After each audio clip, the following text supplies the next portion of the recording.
کہ عیسائی عالم بڑی عباس کے ایک خلیفہ کے دربار میں آیا اور آنے کے بعد اسے کہا کہ تمہارے قرآن کا دعویٰ ہے کہ لو کان من عند غیر اللہ لوجدوا فیہ اختلافا کثیرا، قرآن میں اختلاف نہیں ہے، تمہارے قرآن کا دعویٰ ہے کہ یہ اللہ کی کتاب ہے، اس میں اختلاف نہیں ہے، تو بتاؤ اختلاف کہاں ہے؟ اب خلیفہ بیٹھا ہوا ہے تخت پر اور درباری ملا داہنے بھائی بیٹھے ہوئے، یعنی صورت حال کو دیکھیں، درباری بول رہے داہنے بھائی بیٹھے ہوئے، کہا کہ بتا کہاں ہے قرآن کا اختلاف؟ انہوں نے بڑی سورہ آل عمران کیا ہے کہ کچھ موقع ہے کچھ متشابہ ہے، کہا کہ ٹھیک ہے۔ اب اسے سورہ ہود کی آیت پڑھی، پوری کتاب کو ہم ہے، اب علماء بھی گھبرائے خلیفہ بھی گھبرایا، اسے تیسری آیت پڑھی، پوری کتاب متشابہ ہے، اب سارے گھبرا گئے، کہا بس اتنا بتا لو، عیسائی عالم نے کہا بس اتنا بتا لو کہ تمہارے اللہ کی کتاب کی یہ 3 آیتیں ان میں سے سچی بات کون سی ہے؟ موڑا خلیفہ علماء کی طرف خلیفہ بولا کہا جواب دو، کہا کہ امیر ہمیں 24 گھنٹے کی مہلت دے دے، ہم جواب لے کے آئیں گے۔ اب واقعی مسئلہ پارٹی رہا ہے، 24 گھنٹے کی مہلت دے دے ہم جواب لے کے آئیں گے۔ بھائی 24 گھنٹہ گزرا، پھر دربار کھڑا، خلیفہ بیٹھا، علماء آئے، عیسائی آیا، کہا جواب لائے؟ کہا کہ ہاں امیر جواب لائے، یہ شخص مسلمانوں کو گمراہ کر رہا ہے، اس لیے تجھ پر واجب ہے کہ تو قتل کروا دے۔ بھائی یہ جواب ہے۔ اب یہ ہے تاریخ اسلام، یہ ہے تاریخ اسلام، یہ شخص مسلمانوں کو گمراہ کر رہا ہے، تجھ پر واجب ہے کہ اسے قتل کروا دے۔ عیسائی کھڑا ہوا، کہا قتل ہو جانے سے ڈرتا نہیں ہوں، لیکن اتنی بات طے ہو گئی کہ تمہارے خدا کے 3 قول ہیں، ان میں سے ایک صحیح ہوگا، باقی 2 غلط ہوں گے۔ مجھے قتل سے ڈر نہیں ہے، لیکن میں یہ کہنے جا رہا ہوں۔ اب مجمع میں انتشار پیدا ہوا، ایک مرتبہ وزیر نے خلیفہ کو مخاطب کیا اور مخاطب کر کے کہنے لگا کہ یہ تو تیرے دربار کے کھڑے ہوئے علماء ہیں، اسلام کا وارث نہیں ہے، ابھی محمد کے خون کا ہے خطرہ۔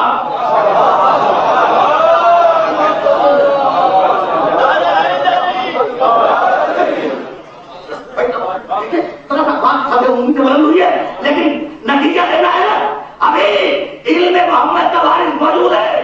کہا کون؟ کہا جعفر صادق، کہا میری طرف سے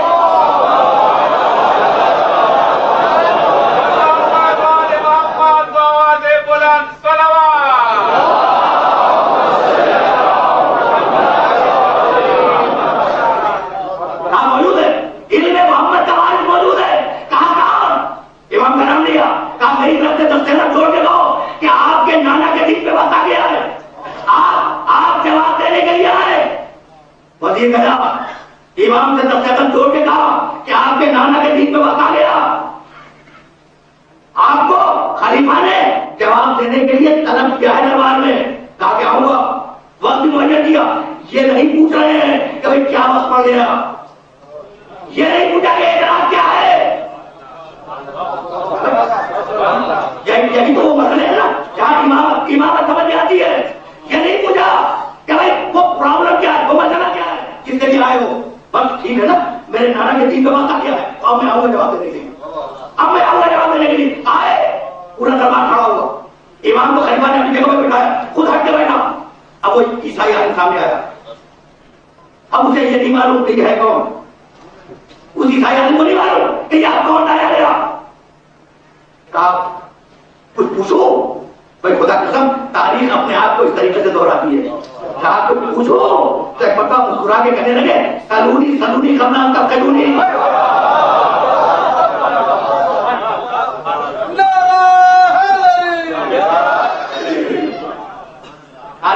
تاریخ اپنے آپ کو اس طریقے سے دہراتی ہے، مسکرا کے کہا بھائی پوچھ جو پوچھنا چاہتا ہے، وہی جملہ، یعنی اب یہ جعفر صادق نہیں بول رہا ہے، علی کے خون کا سرنا بول رہا ہے۔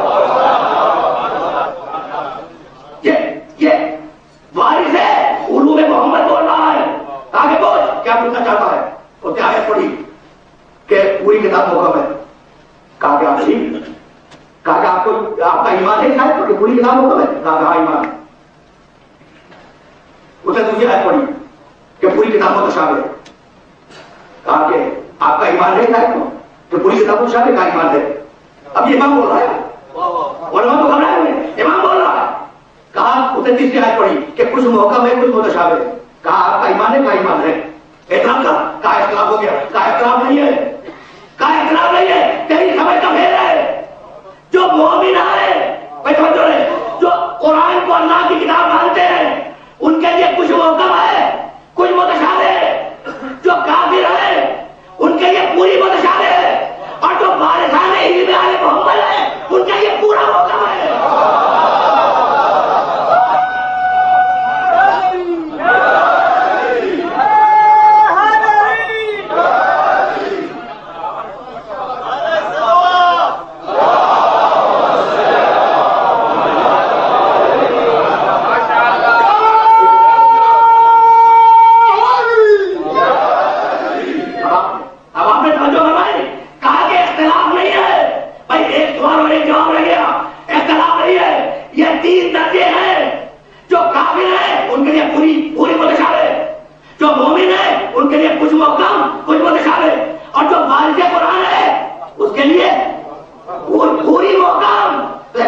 جھنجلا کے عیسائی نے کہا، بھائی سنیے گا، عیسائی نے جھنجلا کے کہا کہ آپ کے اللہ کو ضرورت کیا پڑی تھی کہ قیامت تک رہنے والی کتاب میں ایسی آیتیں رکھ دے جو کسی کی سمجھ میں نہ آئے.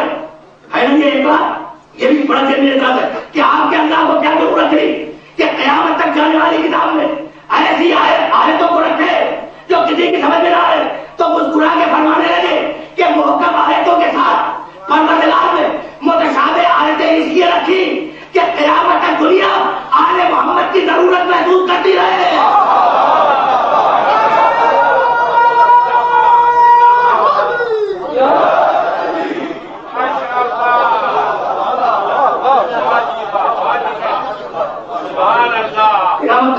قیامت تک دنیا آل محمد کی ضرورت محسوس کرتی رہے.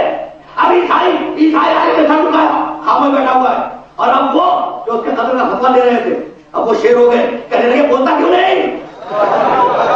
یہ کمال، یہ تاریخ کا کمال. وہ شیر ہو گئے، کہنے لگے بولتا کیوں نہیں؟ عیسائی آدمی تھے.